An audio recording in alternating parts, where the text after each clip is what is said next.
No.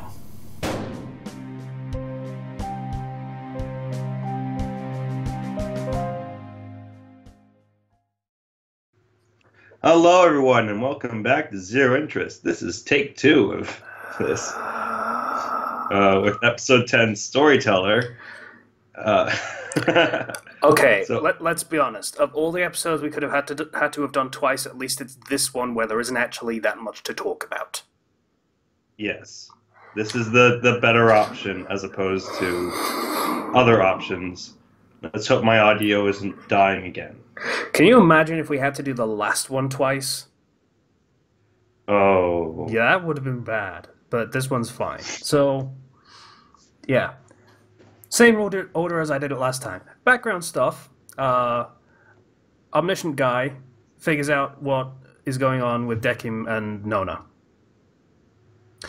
Right, moving on to the things we actually care about. So, Dekim goes to the attendant and says, "Hey, we need to do your judgment because your skin is falling apart and you're actually a doll underneath.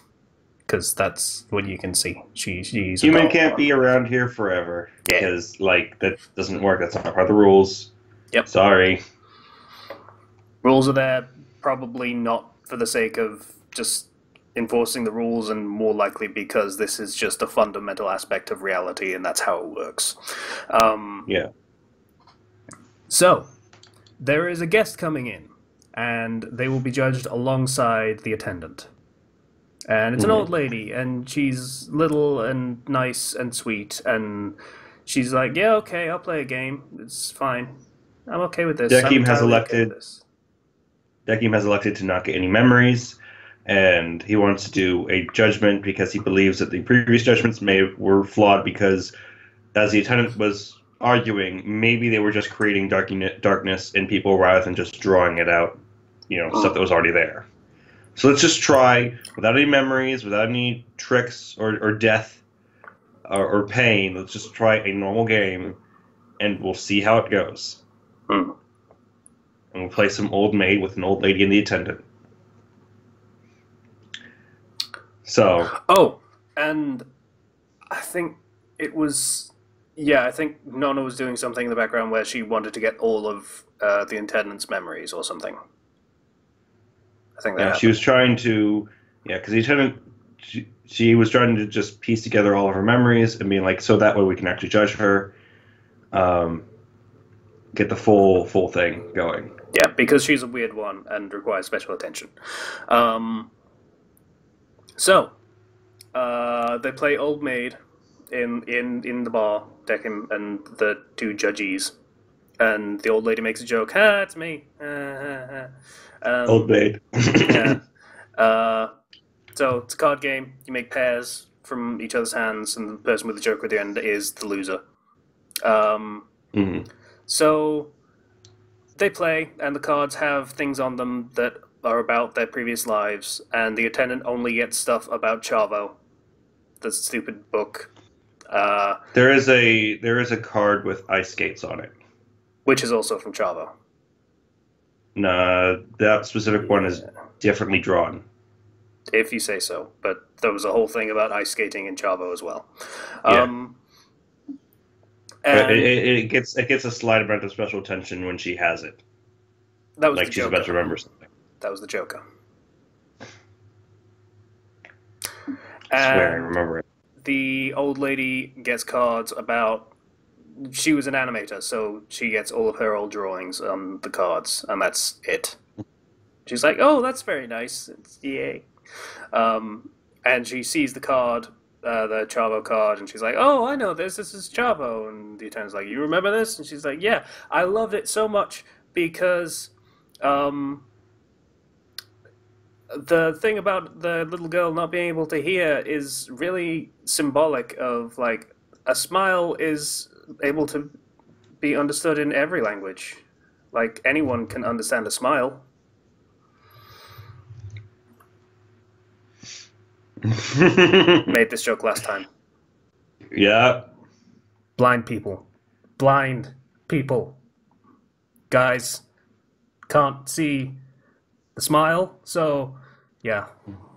I think I did it better the first time. But yeah, that's. Hmm. And another thing I said last time that I stand by, and it's probably a little conflagrational, but yeah, the whole trying to be inclusive thing, ironically ending up just being more exclusive because you're pushing people out harder, just very small select groups of people.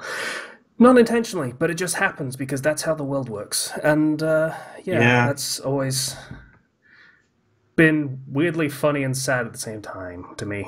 Yeah, as someone who deals with that, because that whole anyone can understand a smile, anyone can understand body language and facial expressions and stuff like that. I generally can't.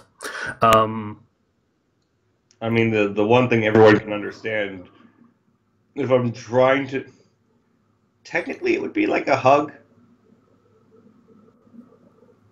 I'm trying to think that would work.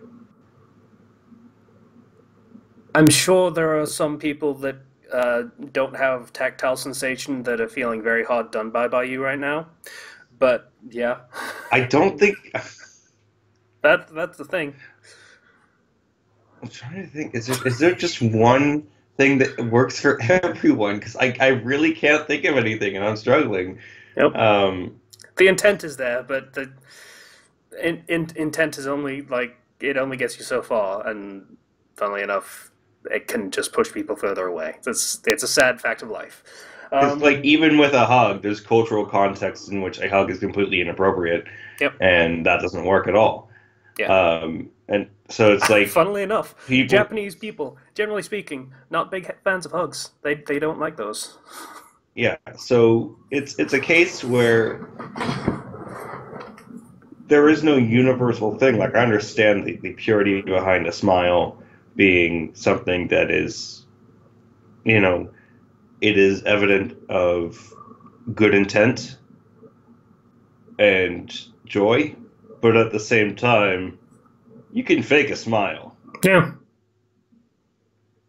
Like even without taking into consideration, blindness or other Well, cultural things. here's the thing. She actually speaks of it as a language, which is important because it's what you want to tell people with a Mhm. smile, which does actually include faking it. Yeah. So So yeah. it's Uh, like it's like, hey, if you make eye contact with somebody, if you shake their hand, it's like this culture doesn't like eye contact. They find it extremely rude and disrespectful. This culture doesn't like shaking hands because they find that also rude and disrespectful. I again, generally speaking, can't make eye contact because I can't see where your eyes are pointing. If you think I'm making eye contact with you, I'm sure that feels great for you. But yeah, that's the inherent problem. But like I understand the this is a children's book thing, and it's not like the old lady made this. This is just her interpretation of it. Yeah. So moving on from that, that was a lot longer of a spiel than it was the first time, but that's okay. Hmm. It's an important thing to talk about. It's one of the actual things that is worth talking about in this episode. So yeah. So the game goes on, and the old lady wins first. She's like, "Yay, that was fun! Yay, that was fun!" And I'm then dead, aren't I? yeah, because she sees a card with one of her drawings on it that she hadn't actually drawn yet. It was just in her imagination. Um, Hmm. so yeah, there's no way you could have possibly gotten that without somehow looking into my mind. So either you're weirdly psychic, or this is. I mean, I'm an old lady. This was coming. It's fine. Yeah. But I had fun playing with this game. Me and my husband, we never had any kids, and this was a good chance to spend some time with some youngins Hmm. and maybe get a taste of what that might have been like before I move on. Yeah. So Dekim and the attendant keep playing, and Dekim wins. Okay. Um, Hmm. and then the old lady goes for judgment. And she gets in the lift, and she's like, "Are you coming with?" And the attendant's like, And the attendant remembers her name also during the game, because she remembered her mum reading the Chavo book to her and saying her name. So Chiyuki was her name. Chiyuki, that was it. Yeah, yeah, because it Yeah. was one that I haven't heard very often. So yeah, the attendant's sticking around for a bit longer, and Dekim laments that he can't actually judge people this way. It didn't. It was an experiment, and it was a pleasant time, but it didn't actually accomplish all that much. Yeah, it's this was nice, but she didn't remember her death, and attendant, you remembered literally nothing. So while it is pleasant, it's not really effective. But at the same time, I don't like the previous way of doing things. So I don't know what to do. Yeah. Then the omniscient guy is like, "Oh, Dekim can feel emotions. Cool. That's interesting." And that's about it for the episode. That's interesting. That's not supposed to be how it works. You're not supposed to feel emotions. That makes you make biased judgments and question the system and just messes up with everything.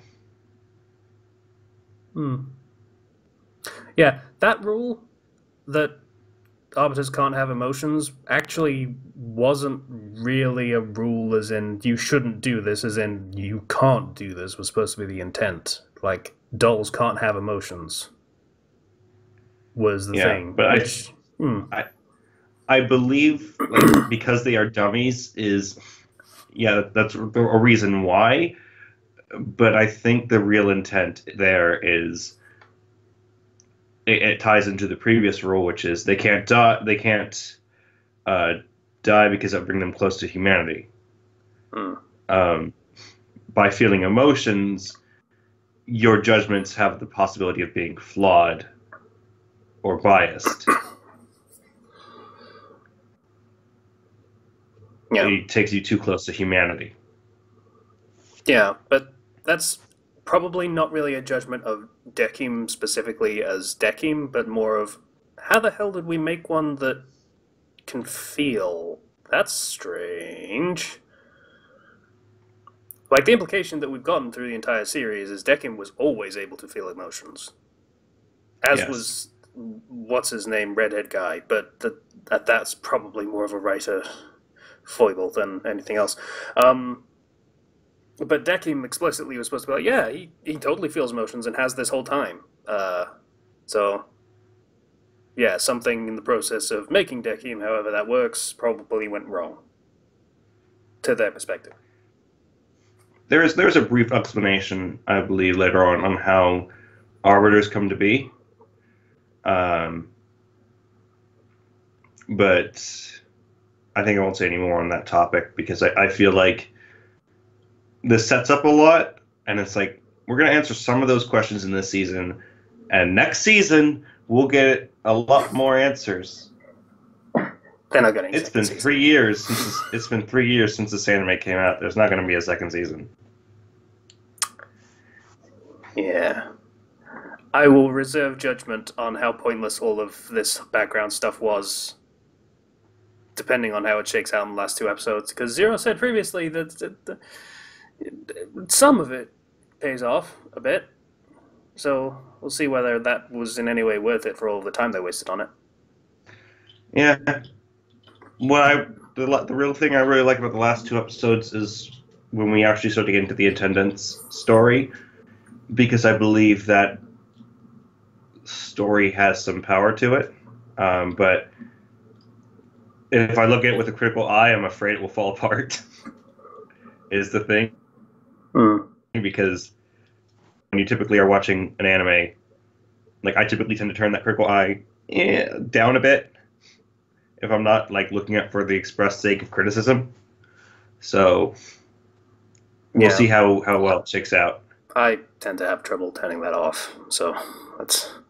I had to learn to turn that off because I was I did theater, I took film classes. If I did not learn how to turn that down, I wouldn't be able to enjoy anything. Mm. So, So bye, everybody.